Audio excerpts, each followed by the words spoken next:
Primeiro livro de Samuel.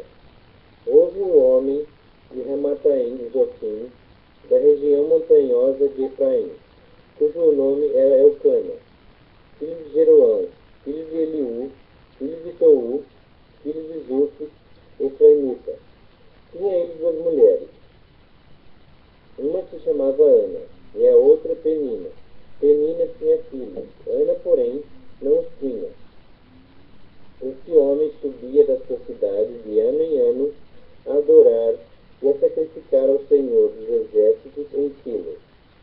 Estavam ali os dois filhos de Eli, Ofni e Finéias, como sacerdotes do Senhor.